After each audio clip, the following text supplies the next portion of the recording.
आज की वीडियो में मैं ये आपको बताऊँगा कि मार्केट और कितना नीचे जा सकती है, मार्केट गिरने की वजहें क्या है और आपको ऐसी सिचुएशन में करना क्या चाहिए? और क्या आपको एन्जॉय करना चाहिए, खुश होना चाहिए या आपको भी पैनिक करना चाहिए या बेच देना चाहिए, दुकान बंद कर देनी चाहिए, ऐप को डिलीट कर देना चाहिए, ये थॉट्स आ रहे हैं। आप एक्चुअली में ये एक ऐसे सिनेरियोज़ होते हैं, अगर आप नए हो तो वाक़ई में ये आपके लिए पहला अगर एक्सपीरियंस है, आप जैसे 1 डेढ़ साल में आप आज तक आपने अगर क्रैश नहीं देखा तो ऑब्वियसली ये आपके लिए बहुत बड़ी चीज़ हो सकती है, लेकिन जो लोग इसमें 2-3 साल से 4 साल से उनके लिए इतनी बड़ी पैनिक की बात नहीं होती।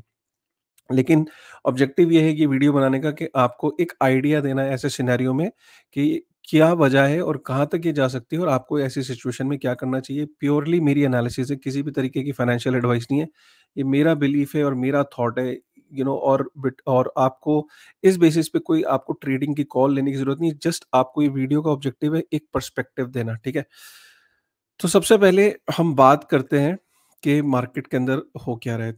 आप देखिए कि 54,400 पे कभी ये सोचा नहीं था, मतलब इस वक़्त जो करंट रेट है वो 54,623 यूएस डॉलर है। अगर हम 24 घंटे की अगर रेंज देखें तो 1 मिनट को ये 54,000 से नीचे भी गया था।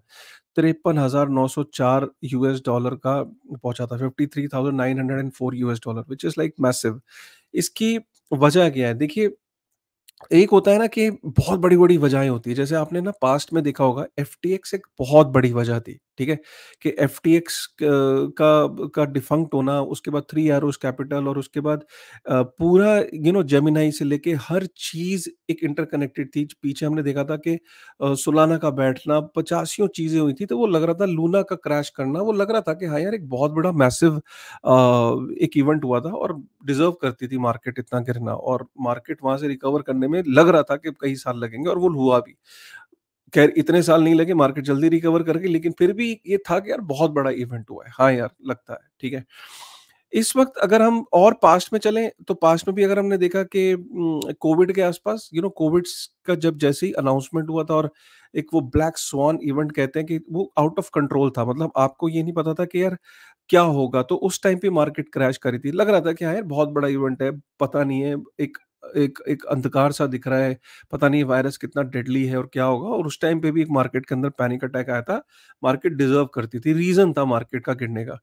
इस वक़्त कोई एक रीज़न नहीं है मार्केट का गिरने का, सिवाय 2-3 छुट-पुट रीज़न के, जो कि मैं आपके सामने शेयर करता हूँ। और आप खुद डिसाइड करिएगा कि क्या ये इतने बड़े रीज़न है मार्केट को इस तरीके से रिएक्ट करने के लिए। बट क्योंकि ये फ्री मार्केट है, ये फ्री मार्केट का मतलब ये है कि पूरी दुनिया इसमें इन्वॉल्व होती है, और कोई पर्टिकुलर यहाँ पे लोअर सर्किट और हायर सर्किट, अपर सर्किट नहीं होते हैं। तो यह फ्री मार्केट है, तो यहाँ पे रिएक्शंस होते हैं। लेकिन कोई इतने बड़े रीज़न्स नहीं है इस वक़्त, जो पहले हमने पास्ट में रीज़न्स देखे हैं। इस वक़्त के जो सबसे बड़े रीज़न है, मैं इस ट्वीट को शेयर करता हूँ, निश्चल शेट्टी का अच्छा ट्वीट लिखा है।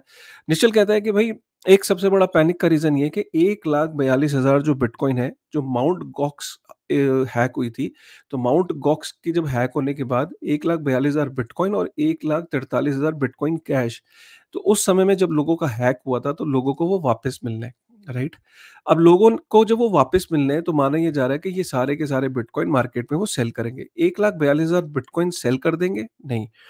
समझिए, इस ट्वीट बहुत अच्छा लिखा है निश्चल ने, उसमें लिखा है कि अप्रॉक्सिमेटली 1,27,000 क्रेडिटर हैं और 1,42,000 बिटकॉइन बट रहे हैं, ठीक है?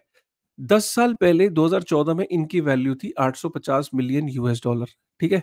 अब ये 10 साल बाद ये 10x इंक्रीज़ कर गए हैं आज की डेट में, ठीक है, इनकी वैल्यू।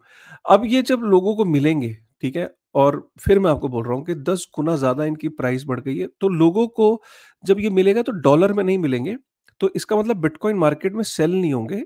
जिसका जो बिटकॉइन था उसके अकाउंट में क्रेडिट हो जाएगा, बिटकॉइन मिल रहा है, डॉलर नहीं मिल रहा है। अब जब ये किसी यूज़र को बिटकॉइन मिलेगा, अब ज़रूरी नहीं है कि सारे के सारे लोग बिटकॉइन को बेच देंगे। मार्केट इस टाइम ऐसे रिएक्ट कर रही है कि नहीं, ये सारे के सारे बिटकॉइन मार्केट में बिक जाएँगे। अभी अभी ये हुआ क्या कि 1,42,000 भी एक साथ नहीं बिकने हैं। अभी मार्केट में हुआ क्या कि माउंट गॉक्स ने अपना जो वॉलेट काफ़ी दिनों से जो उसका कोल्ड वॉलेट से 47,230 बिटकॉइन मूव हुए, राइट? तो लोगों को ये लगा कि यार अब ये शुरू हो गया है। तो 2.7 billion US dollar worth of bitcoin move करने वाले हैं। अब सपोज ये बिटकॉइन जो मूव करेंगे, तो और जिनको मिलेंगे, जरूरी नहीं है कि वो मार्केट में बेच देंगे। ये एक तरीके का एयर ड्रॉप है, ठीक है?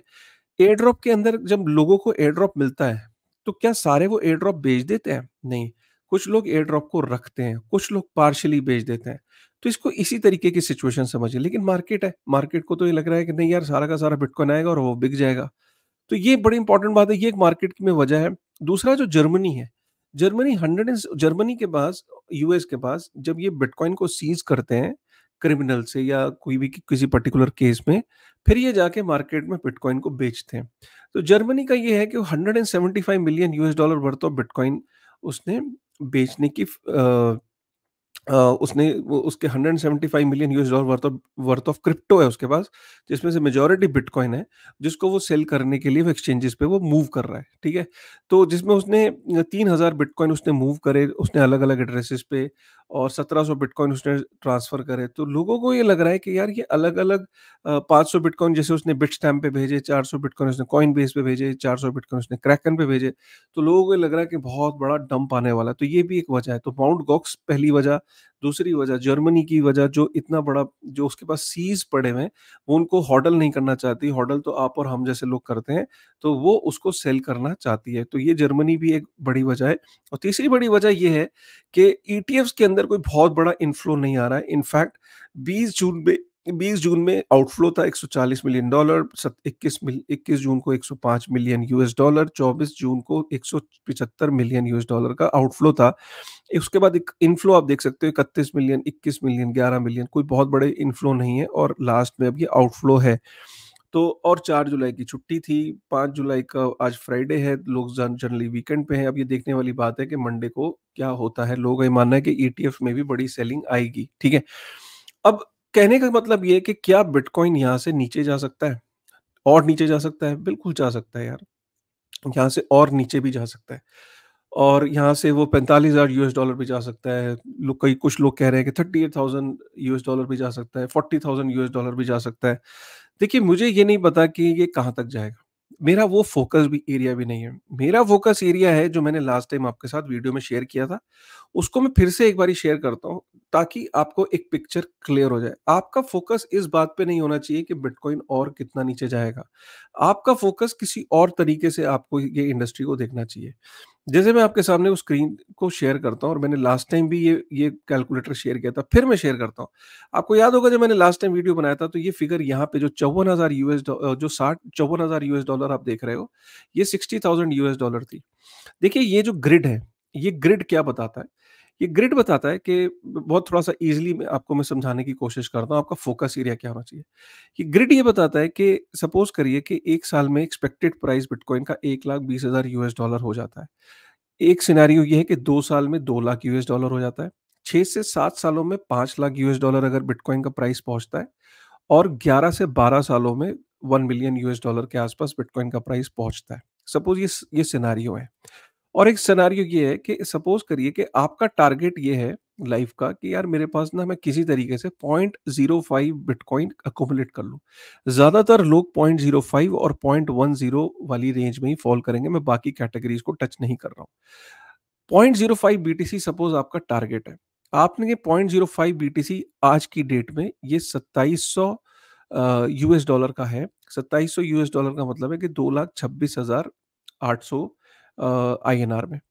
क्या आपको ये सारे पैसे एक साथ डाल देने हैं? नहीं। अगर आपके पास पैसे नहीं है, आप एक एसआईपी के थ्रू, आपकी टारगेट ये होना चाहिए कि मेरे को 0.05 बीटीसी जो कि 2,26,000 का है आज की डेट में, वो मेरा टारगेट है कि मैं 0.05 बीटीसी एक्यूमुलेट कर लूँ।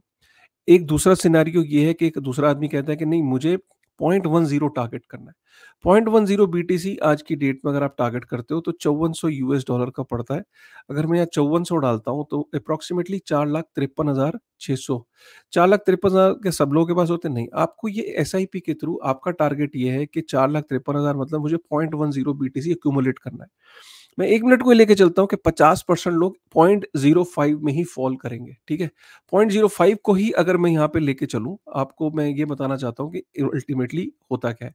अगर आपने बना लिया 0.05 बीटीसी का टारगेट, तो अगर बीटीसी सपोज़ करिए 5 लाख यूएस डॉलर का पहुँचता है, तो आपका 0.05 बीटीसी 25,000 यूएस डॉलर का हो जाएगा, और 25,000 यूएस डॉलर 6 से 7 सालों में अगर आप यहाँ डालते हो 25,000 यूएस डॉलर, तो ये 21 लाख रुपए हो जाते हैं और मैं सच बता रहा हूँ, इंडिया के अंदर 21 लाख रुपए लाइफ चेंजिंग मनी है। Right, life changing money. और अगर आप 0.10 बीटीसी के को टारगेट करते हो तो 6 से 7 सालों में 50,000 यूएस डॉलर हो जाता है और 50,000 यूएस डॉलर जो है ये 42 लाख का हो जाता है। तो 42 लाख का आपका 0.10 बीटीसी 6 से 7 सालों में अगर 5 लाख यूएस डॉलर का हो जाता है। होगा या नहीं होगा ये कोई नहीं बता सकता। और बहुत सारे एक्सपर्ट्स और बहुत सारे ईटीएफ कंपनीज का मानना है कि अब बीटीसी जो है वो आगे जो उसकी प्रिडिक्शंस आती हैं उसके बेसिस पे यहाँ पे ये फिगर्स डाली गई हैं। कोई गारंटी नहीं है होगा, कोई गारंटी नहीं है कि ये इससे नीचे नहीं आ सकता, कुछ भी हो सकता है। लेकिन मैंने यहाँ सिर्फ एक अप्रॉक्सिमेशंस ली हैं और ये किसी भी तरीके की फाइनेंशियल एडवाइस नहीं, सिर्फ आपको ये बताने का ऑब्जेक्टिव है कि आप जिस चीज़ को अब आप सपोज़ करिए इस टाइम बिटकॉइन नीचे गिरा हुआ है, राइट? बिटकॉइन यहाँ पे जब $60,000 का था, ये फिगर जो थी वो $3,000 की थी, ठीक है? अब अगर सपोज़ करो बीटीसी यहाँ पे सपोज़ करो कि $40,000 यूएस डॉलर का आ जाता है, मैं इसको यहाँ पे करता हूँ तो $40,000 यूएस डॉलर, तो आप देख सकते हो कि फिगर यहाँ 2,000 यूएस डॉलर, तो 0.05 बीटीसी आपको $2,000 का पड़ेगा। $2,000 का मतलब ये है, $2,000 का मतलब ये है कि आप यहाँ पे जब $2,000 डालते हो तो 0.05 बीटीसी आपको सिर्फ 1,68,000 का पड़ेगा। तो आपका टारगेट ये होना चाहिए कि यार जैसे-जैसे करेक्शन हो रही है, वैसे-वैसे मेरे चांसेस ज़्यादा हैं 0.05 या 0.10 का टारगेट पूरा करने के लिए। ये 2 फिगर सच बता रहा हूँ, इंडिया के अंदर 85% लोगों का टारगेट यही होगा कि यार मैं किसी तरीके से इस पे पहुँच जाऊँ। अगर मैंने ये नंबर अचीव कर लिया 0.05 बीटीसी और 0.10 बीटीसी, तो आपको तो हर डिप पे खुश होना चाहिए। जब आपका पर्सपेक्टिव इस तरीके से चेंज हो जाएगा, तो आपका आपका पर्सपेक्टिव तो आपको लिटरली बता रहा हूँ कि आपके लिए ये एक खुशी की बात होगी। तो इसलिए मैं आपको ये बात बता रहा हूँ कि when the price goes down, it should make you happy that you are getting closer to your target. जब प्राइस नीचे आता है, तो आपको खुशी इस बात की होनी चाहिए कि आप अपने टारगेट के करीब जा रहे हो, जो आपका मिशन था, जो आपका ड्रीम था 0.05, 0.10। अब आपको मेरी बात अगर समझ में आ रही है, आई डोंट नो मैं आपको उस तरीके से समझा पा रहा हूँ कि नहीं। आप जब मार्केट के अंदर देखेंगे लोग पैनिक फैलाते हैं। पैनिक में आपको लगता है कि अरे यार ये सब कुछ खत्म हो जाएगा। आप अगर फ़ोकस होके अपने मिशन पे हो कि यार मुझे एक्युमुलेट करना है और अगर प्राइस करेक्शन हो रहा है तो that is a golden opportunity for me and that should make you happy rather than making you feel panicked. तो ये आपके लिए बहुत इंपॉर्टेंट है इस चीज़ को समझना। उम्मीद करता हूँ आपको ये वीडियो पसंद आया होगा, वीडियो समझ में आया होगा। अगर पसंद आया तो प्लीज़ एक बारी लाइक करिएगा, सब्सक्राइब करिएगा चैनल को और कमेंट करिएगा कि आपकी क्या सोच है। With this thought, thank you very much.